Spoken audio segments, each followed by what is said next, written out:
What is up? Matt Yaps back at it with another video. Today we're watching man kills and assaults wife in acid and acts like a concerned husband. So it should be an interesting video. But before we get into the video, why the fuck is Don Julio and Popeye's Chicken having a fucking collab? We already, black people already deal with enough racism. Like, I know for a fact when, the products start coming out, we're about to get it bad. Bad. And I know that, and me saying that, I do know my fellow black people, y'all probably are gonna go and get some of the whatever they're fucking making, what collaboration could Don Julio possibly be making with Popeye's fucking chicken? Are they gonna fucking fry the chicken in Don Julio? Ghetto, ghetto, that's ghetto as hell. What could they possibly be doing except trying to tear down the black community?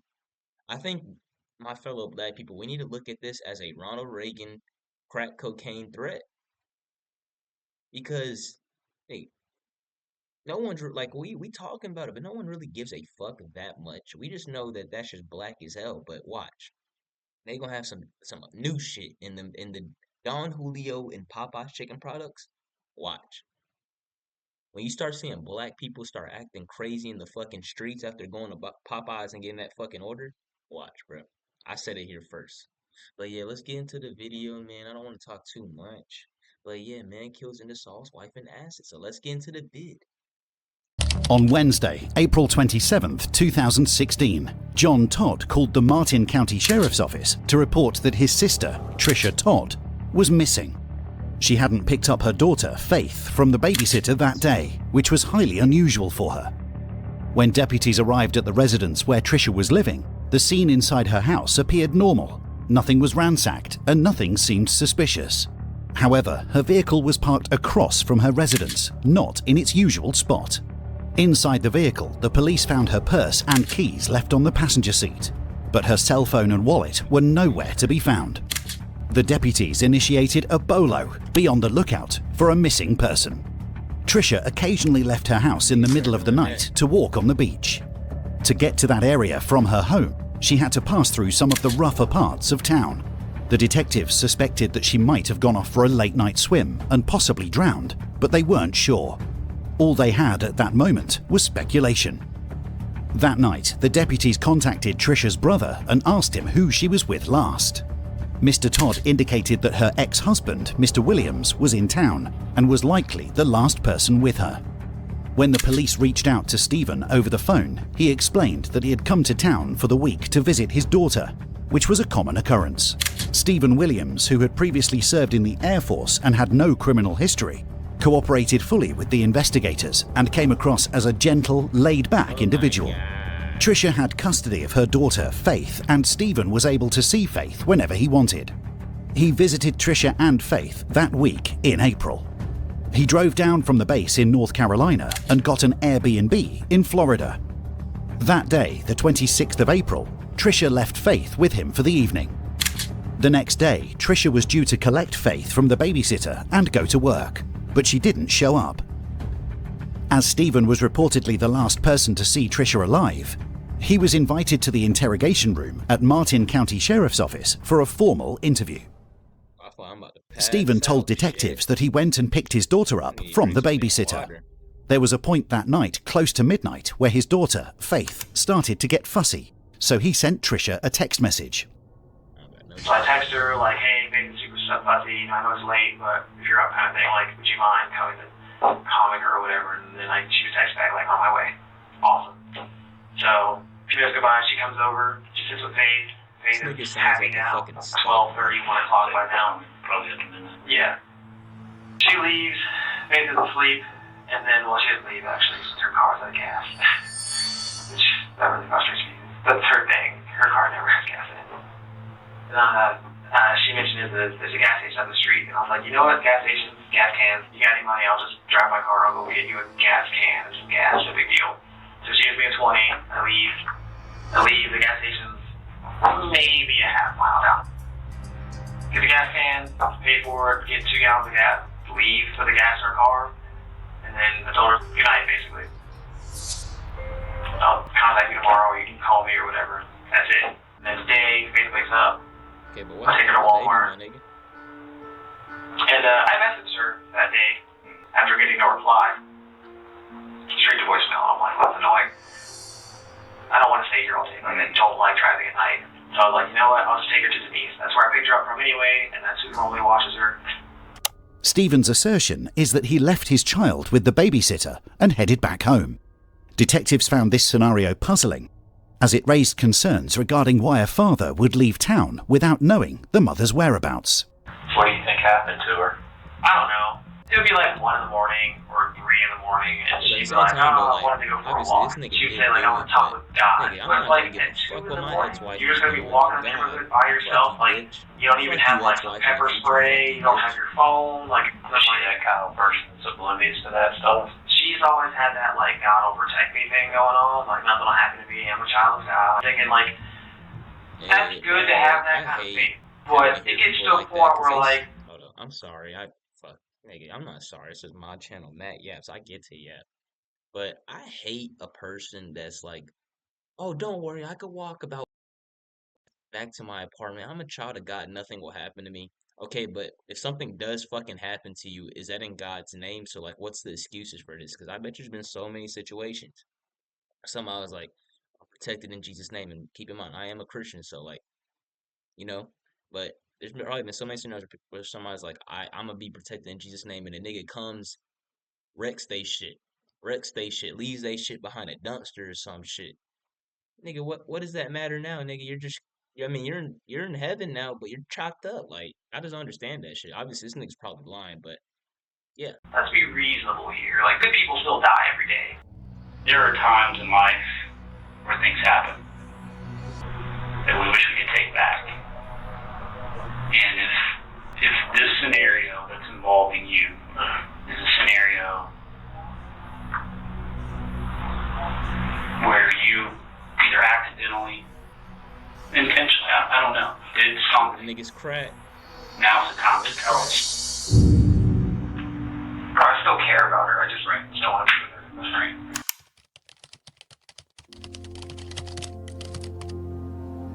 That nigga do what his ass do. Tonight, the effort to find a missing Hobe Sound mother continues. Trisha Todd was reported missing on Wednesday. We don't want to miss something. Sheriff William Snyder said I know his ass gone. there's no timetable to call off the search, not ruling anything out at this time. So we don't have any evidence of a crime, but we have very suspicious circumstances under which she's missing. Over 60 volunteers joined a team of deputies to thoroughly search the rugged Florida scrub brush near Trisha's home. The police were tirelessly searching every possible location, hoping to find any clues about Trisha's whereabouts. While talking to Trisha's family, detectives learned some very disturbing facts about Stephen's past and his behaviour. Investigators not only found evidence that Stephen had killed Trisha's puppies, but also uncovered a troubling history. Although never officially charged or convicted, Stephen had been arrested for domestic violence against Trisha. Her mother recalled a shocking incident where Stephen had punched her in the stomach while she was pregnant, horrifyingly hoping for a miscarriage. I just don't understand why these people fucking start marrying army veterans or shit like that. Can we think about what an army veteran is? I swear to God, this isn't any veterans. Like my grandfather, I have veterans in my family. Y'all deserve 100% respect. But bro, y'all are literally fighting for old ass people politics. These old ass people are having y'all lose y'all's lives, having y'all do mentally deranged shit like this because y'all have to go through so much shit in boot camp just so that you could fight. Just so you could fight because these old ass people can't get along together. That's why I would never join the fucking military. I swear to God, if it ever came a day that we had to join the military and they said we can't go to jail, it's die or join the military. Actually, I feel like I can't say this because I feel like it might incriminate. But just know, nigga, whoever is coming to take care of me, nigga, it's gonna be a fucking fiasco, nigga.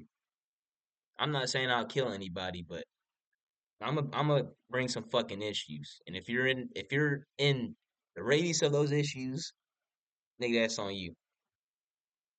I definitely just incriminated myself, but for real. But But like I said, I don't understand why y'all date veterans, because obviously there's good army people, there's bad army people. Obviously, there's good people, there's bad people. But I feel like with more like army oriented people, they have more of like like they have to have that dominance, you know?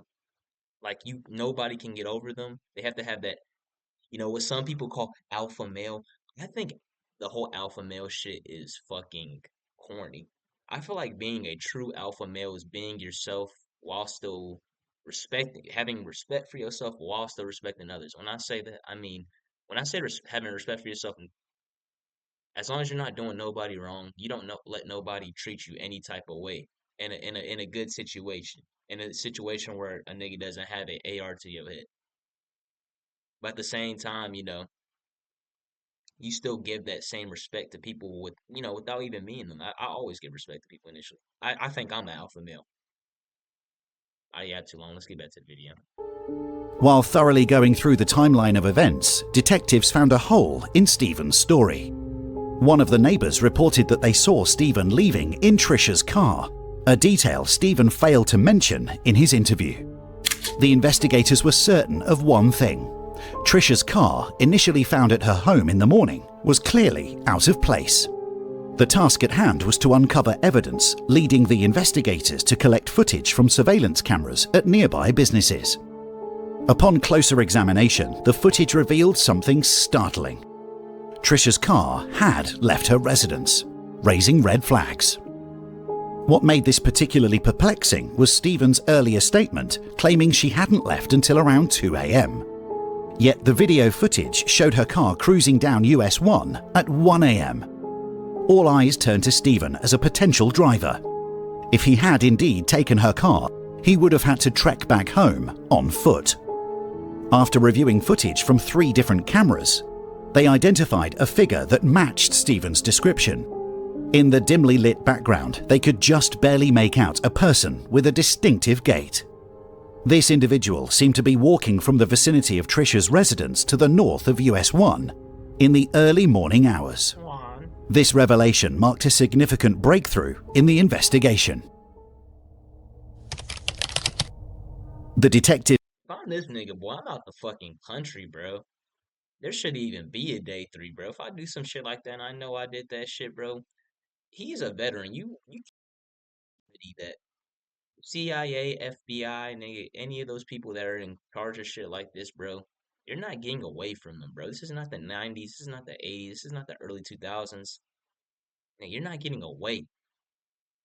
My ass would have been in I would have been in fucking Cuba with Tupac's ass, bro. We would have been smoking cigars and rubbing each other's fucking heads, literally. decided to confront Vaseline and cocoa butter in each other's heads, nigga. That's how it would have been. Stephen with this newly found evidence. He was called into the police station for yet another interview. The neighbor saw you leaving her car. He saw you going back and forth. You recognize this area here? That's the entrance to the community, isn't it? Yeah, it's one way in, one way out. The detectives didn't share the video CCTV footage with Stephen because its poor quality made it inconclusive, giving him the opportunity to deny it was him and claim it could have been someone else. The strategy they had was not to show him the video, but was to show him the locations of where the video cameras were facing. So we see her pulling in. 12:08. At the time you said she came over. Perfect. 1:20. There goes her car coming out. A couple minutes later, that same car. That's when your ass just gotta like, you gotta not say shit. You just gotta be sitting there like, fucking go like that, bro. Her car. I'm telling you, that shit. I mean, I'm not gonna say it's gonna work every time because I ain't been to a police station, but nigga, it's better than just sitting there as these niggas are drilling your shit like, okay, so you did this, did that, you did this to kill her. Yeah. Nigga, you gotta go. You gotta go. Next to the U-turn, right here. Okay? And that. We see the car coming back in here. So literally went towards her house, came back. Why is that? Home and didn't go home. You know the cameras get footage of the sidewalk all the way up to US 1. Run your ass out like, fuck you. people on foot also. It's just the stupid shit, bro. Around 4 Like, your life's over at this point. They know. 4 in the morning. I'd be asleep by then. I did tell you that that camera that that computer plays is HD. It's you walking. The detective was aware of Stephen's narcissistic tendencies, so she leveraged this knowledge and strove to establish a connection with him by portraying Trisha in a negative manner. They do this shit every time. You got a lot going for you. They be like, You're good looking, you're Trisha young, did you this got shit, he did that straight, shit, and that you nigga's got this bald. Stop crazy lying. back. That nigga's bald. I literally see the fucking reflection of this nigga's cranium. There's handsome bald men, but he's not one of them. Crazy ex. She's come after you before. Did she come after you that night? Something happened. And you were just, oh, what do I do now? No, she never came after me. Nothing. It's an overwhelming amount of evidence pointing at you. So help me continue painting this picture of you. I just need to know where she's at. I don't know where she is. Even you know where she's at. I don't. I really don't. I need you to work with me. I need to tell them that you're 100% honest with me. Alright. First time I left, Okay? she asked me to go back and get her laptop so she can keep working. I said, okay, I'll make it here. She's happy. So that you have to leave. And she freaks out. I'll go. Okay. So I leave. Makes sense. Your car barely had it yet. And I'm thinking I can make it, but it doesn't look like it. I just turn around and go back. And she's back. She was on the floor. And she wasn't very responsive. Okay, so nigga, you're fucked. You should have said Oh my God, this now from she's lying. the Or get. You got she's not responsive. And this looks really bad. Elbow, bitch. Get the fuck out of there. You know? I'm first thing first, John Jones. Elbowing that hoe in her shit. And then I'm, nigga, literally airing down swim like that. And I'm out that bitch, bro. Like, I'm shit. I'm not saying that I would do this shit. I'm not a murderer. I would never do some shit like this. I'm just saying, if I was one of these people, man, your life's over once they start hitting you with the, okay, so I understand that the person that you most likely killed was this and that. That's when you gotta understand they know it's you. They're just trying to like get you to like, yes, they did all this. You gotta, man, I feel like I'm giving too much shit, man. I'm giving too much shit to these people, bro. If you's a fucking murderer that ever looks at my video, nigga, you're going to hell. The thing is, I don't know why you're doing this to me when I've done nothing but trying to be a good person And if your ass eat pickles, on God. to you. So I just put in the car, and I'm just driving and thinking. I shouldn't put that on God. I mean, on gosh. Lord, forgive me. That she passed away in that car. It was nothing you did to her. She just passed away. And then you freaked out even more. You got fair to say?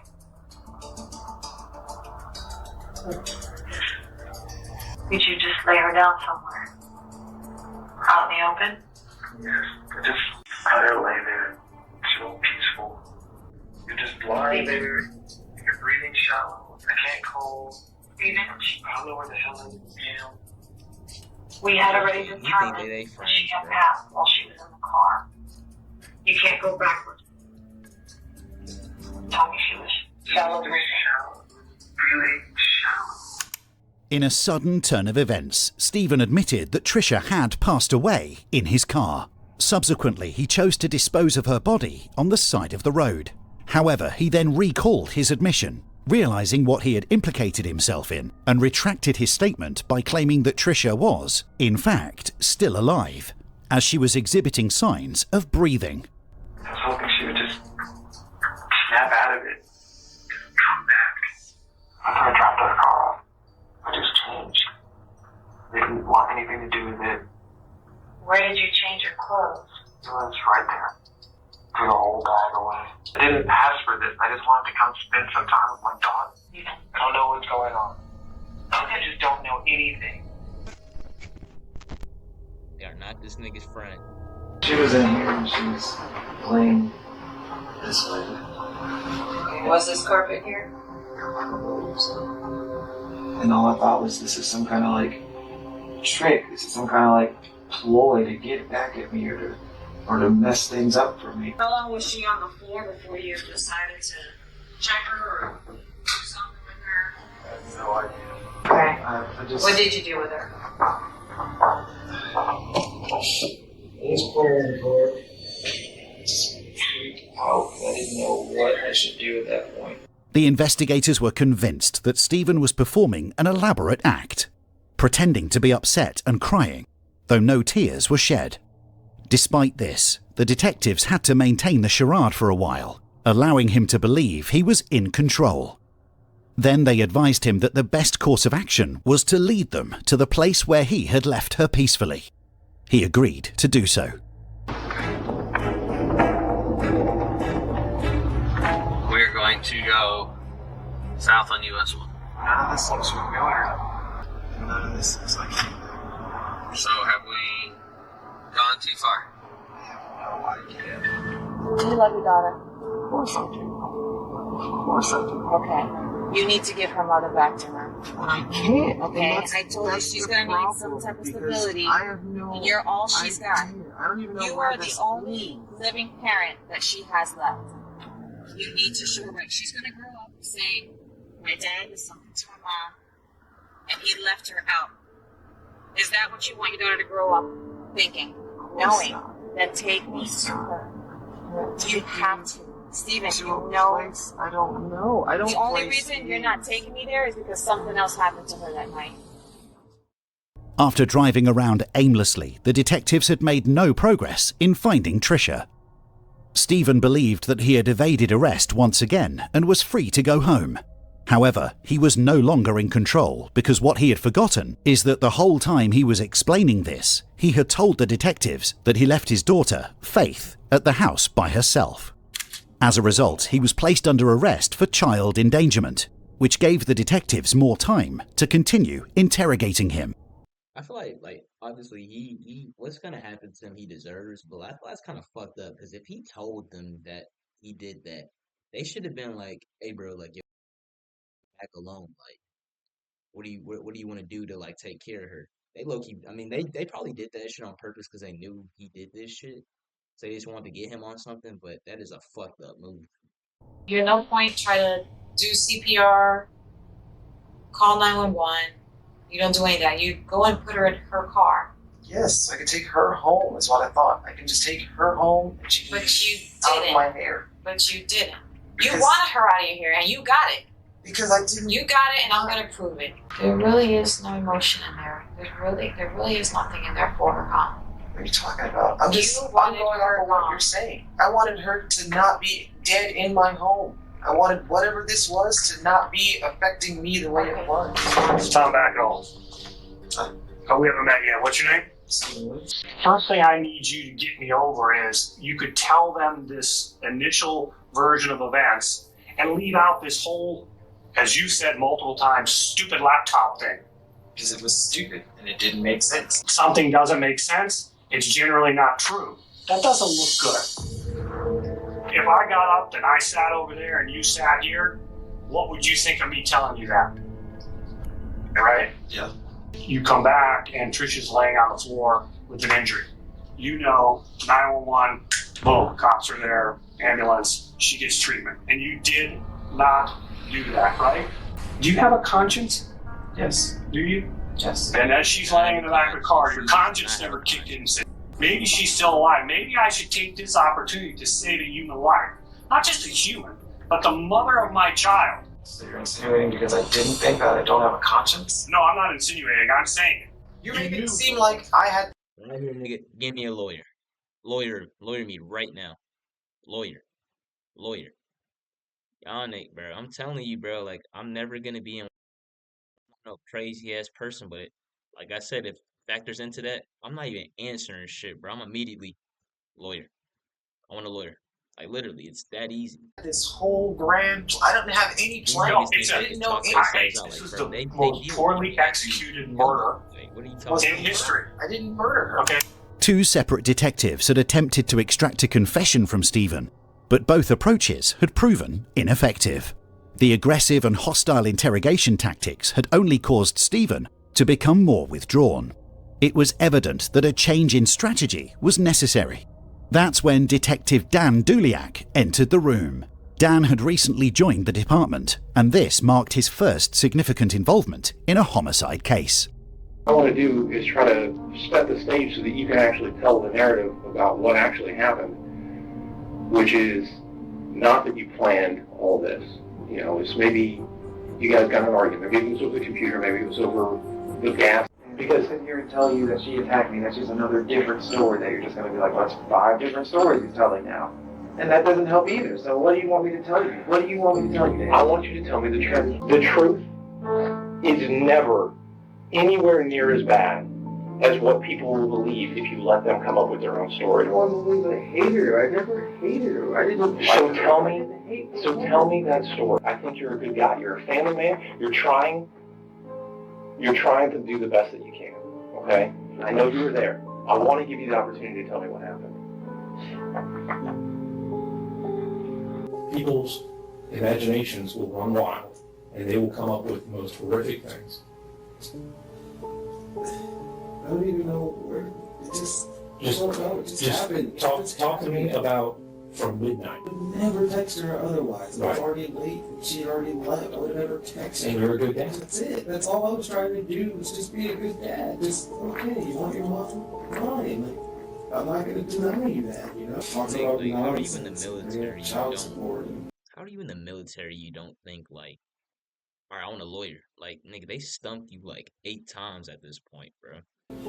Just more stupid stuff that I just, for the most part, tried to ignore. And then, yeah, there was a mix-up with the check, but that's not my fault because you told me this was your address. So, yeah, that's where I mailed it to. And then she's telling me that's not the mailing address. So, I'm like, that's not my fault. If you told me you moved, I did the responsible thing, and I made sure the check was going to go wherever you moved to if you're not at your mom's house. And then she's just going on and on and on. Now I owe her more money and back child support. It's just stupid.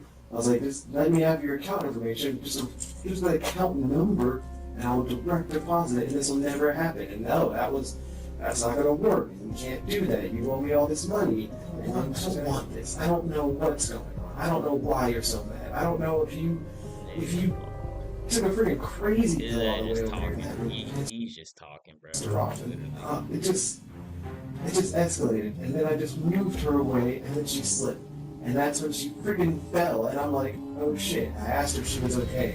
It was like a weird sound. She didn't say anything, though. And then I freaking panicked, and then I just freaking panicked. And it's so fast. And then I pushed her, and then it wouldn't push. I was trying to get her away. Just please stop yelling in my face. It's like, just, you know, like, if she was at that distance, fine, but she wasn't. And I'm like, please, just stop. And so I went to move her away, and she slipped, and she hit her head, and I didn't mean for that. That wasn't my freaking fault. I wasn't. And then all day is great. Now I've pushed her, and she's hurt her head. And any normal person, even if it's somebody they fucking hate, they would recognize at that moment that they could potentially be a suspect of a crime. So, actually did happen. I mean, personally for me, I would immediately call the police like, yo, this happened. I pushed her, this, yada, yada, yada, especially if I knew I wasn't wrong. If I knew I wasn't wrong, I'm calling the police then saying I need a lawyer. But yeah, niggas like this, they're just talking about a whole lot of nothing because they know they're gone. They're caught. And I'm done. I'm just, everything I've tried to do, everything I've tried to be is done because I made a mistake. I didn't even lose my cool. I just tried to move you away. I just did. I'm just very nice. Sorry. The detectives had enough to charge him with murder, thanks to the evidence of their animosity, his numerous lies, and his recent confession. First, our top story, an arrest, as you heard, in the disappearance of that Hobe Sound mom, Trisha Todd's ex-husband, charged with her murder. Right now, the sheriff's office is focusing in on an area of the Treasure Coast for her body. Kelly Dunn begins our team coverage from their command post in Martin County. That's right, Ashley and Michael. We are right off of Bridge Road, just west of I-95, where the sheriff's office has set up its command post. Sadly, they are on a search for remains of Trisha Todd. It was learned today that indeed she will never be coming home. She was murdered and her body was dumped. Stephen had the entire thing planned out. He had previously bought a chainsaw in North Carolina and acid, and had dug a hole in Hungryland Wildlife Reserve. Stephen said he had planned to kill Trisha in advance, but although he spent all day with her the day of the murder, he couldn't get up his nerve. Finally, Stephen told them he was determined to do it, and texted Trisha, their 2-year-old daughter who was spending the night with him in an Airbnb, was sick. When Trisha arrived, Stephen said he first tried to strangle her, but waited for her to regain consciousness so he could force her to reveal her email password and other information. Stephen said he planned to write fake emails to make Trisha's family think she had gone to Haiti on a mission trip. But when Trisha regained consciousness, Stephen said he beat her in the head with a club until she quietened. Then he choked her to death. Their daughter was sleeping in the next room. Stephen then took Trisha's body to a remote site in the Hungryland Preserve, where he had already dug a hole and readied a container with acid. It was there that he cut up her body with a chainsaw and buried her remains in an acid-filled container. He agreed to take them to her body in exchange for a 35-year plea deal that spared him the death penalty. Nigga, at that point, give me the death penalty. Like, that nigga looks like he's at least like 40, 50, bro. 35 years, nigga, you're 70, 80. You might not even years, bro. Just get that shit out the way. But honestly, with that being said, bro, that's why I'm saying, like, obviously, looking at people, you can't tell what somebody truly has going on. But, bro, one thing I do know is that I would never marry, like, a military wife or anybody like that. Because I do genuinely feel like military people, they run on a whole different, like, agenda than regular civilians, bro. For like with military people, and obviously, like I said, props to them. You know, you're serving the country. You're serving the old ass people that are fighting over bullshit that we have nothing to be a part of. But I do feel like it does get to a point where, like, with them being with the military people being around so much, like, just violence, just guns, all that other shit, all that, just normal. Really, it's just like high school football shit, or just like any sports team, bro. Except like kind of more like this is your life on the line. I just don't know why people wouldn't think that they're a little off the fucking, off the shit, bro. These niggas deal with guns and shit all day. They probably hear so much crazy shit during the day. They probably see so much crazy shit during the day. There's no way that they would even there's no way that they could act like a normal person around you as a civilian. There's just that's two different worlds that I just don't understand how people think they could understand, bro. It's always gonna be some shit. And as with that being said, I mean, obviously, it's not just military people, but bro, you gotta really, I'm telling you, you gotta watch people when they don't think people are looking at them, bro. That's how you truly get a good reading on somebody. When you look at them when they don't think anybody's looking at them, that's when you'll like see like if they have any like, sort of just tweaking, tweakerish fucking tendencies. Those niggas that just like sit there and just like they start like niggas like that don't get with that. That nigga's probably crazy. Like those niggas that start laughing, or those niggas that just start like staring, just start staring at niggas, bro. I'm telling you, bro. Yeah, like it's so easy to see what type of person is most likely not gonna be a good person, what type of person is gonna be a good person. But with that being said, that is the video. Matt Yaps. Hope y'all enjoyed. Comment, subscribe. Comment down below, bro, if y'all want to see me do anything else, like any other content. I'm free to anything, to be honest. I like anything. But yeah, man, and Matt Yaps is